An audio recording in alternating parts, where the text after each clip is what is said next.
Using this as my starting point, which is starting off where this video finished off, what I intend to do is show you how you can turn this idea on its head. Something that HDRI images can't do in the image-based lighting tab, so if we look at the image-based lighting here, is that we can't have a negative HDRI image. The intensity won't go below 0. You can have negative HDRI lighting, negative specularity, these things are all possible, but you can't have a negative image.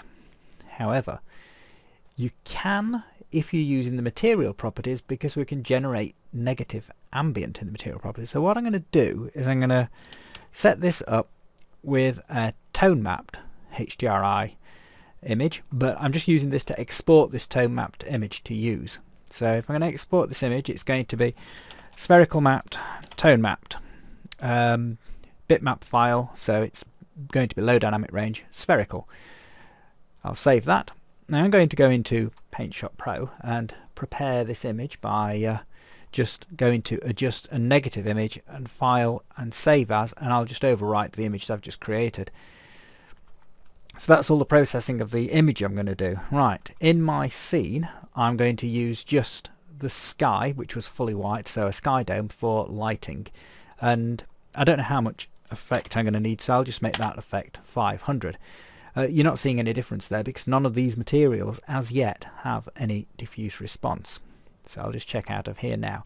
Modify these materials to have a diffuse response. They've still got 0.2 reflection, but now they will respond to the diffuse lighting, so things are getting a bit bright. However, if I now modify the background sphere, go into the material lab, I'll get rid of its transparency, don't need that anymore, and here where we're generating a high positive value, I'm going to go in the detexture editor, and instead of using the difference I'm just going to use the high negative value on its own. So I'll just turn off the second channel and we're just left with this one component. So now negative output on the ambient means, well, it's going to be fully black. However, what's happening here is it's actually going to soak up light even though it's an image. This is very interesting. I've not seen this before. So now if we get things set up right, we can sort of use that reflected image to suck light out of the scene and offset it against this diffuse effect. So if I go into the Skylab again now, I can balance these two effects against one another and sort of fill in these sides like so. So now we've got the sides filled in by offsetting the two properties. So you see that's created quite an interesting effect. Now you may remember that I prepared an image for this background as well. So this is just using the positive image, but as I've reversed the ambient output, so it's negative, I should really reverse the image, and that's why I made that little negative image a moment ago. So I'll go and pick that one out now, and by using negative ambient on the negative image, it'll restore some of the colours back to their original values. I may have to fiddle with the output again, and they've come out rather strong, but remember we are swapping between high dynamic range and low dynamic range, so that does have an effect. But I thought this could be quite an interesting effect to use, and also it sort of further expands the process that I was looking at. Now, you may remember that if you import and export a spherical map, it won't line up with its original image. So if you want to make it line up on the default setting of the Bryce sphere, you have to reflect it and offset it 180 degrees. But given that we're not really that worried about this, I just wanted to show you the effect of balancing these two things off against one another, then I didn't do that. But for the sake of completeness, I shall do it now. So image, mirror, effect, offset, and that just offsets it half its distance horizontally. Okay, file, save as. I'll give that a different name so I don't overwrite the other one in case I like that one better. Then I'll modify this one and load in the other that I've just saved. So that's SMTM2. Load that in, and then the other thing we can do if we see any shadow banding is increase the quality.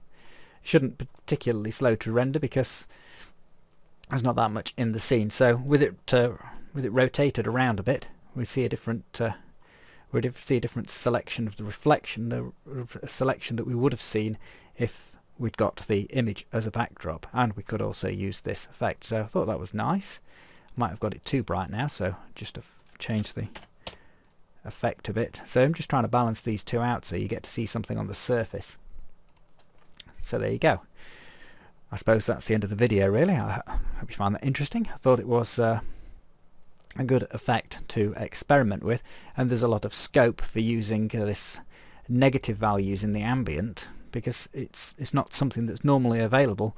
It's not something you would have, say, with a render engine that was like an unbiased render engine where it all relied on replicating the physics, the real world physics.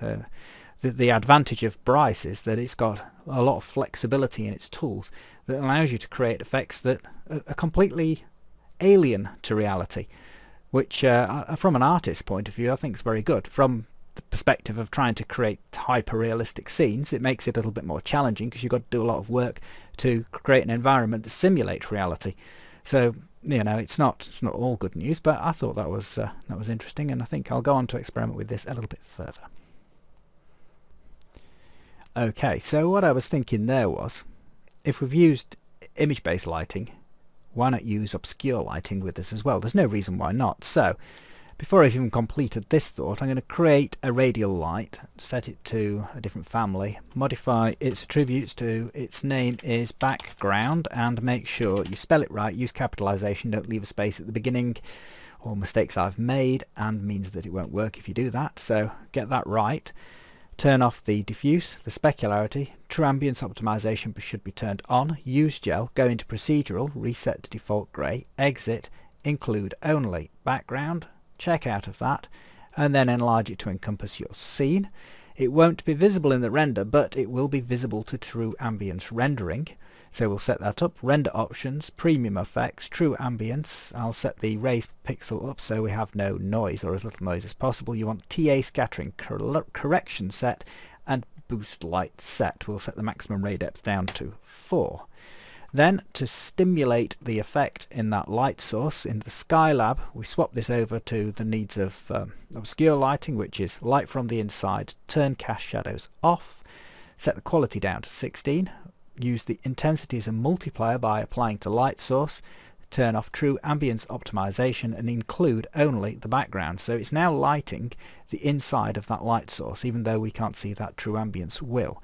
And if things are set up right now, I swap this method over from direct lighting, HDRI lighting, to true ambience lighting via the inside of that light source. So the obscure lighting I call it, because it's not really, it's indirect lighting, which is a bit long-winded. So by rendering it in this way, although it will take a bit longer, we won't see any shadow bands on this very smooth surface here on the inside of the shape. And that's, see, when you use materials that are very smooth, featureless, uniform, then you really need the highest quality light simulation you can get if you want good quality ambient in your shadows.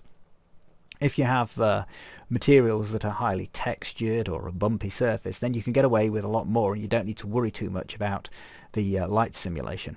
So there you go. I'll let this one render out and you can see it at the end of the video.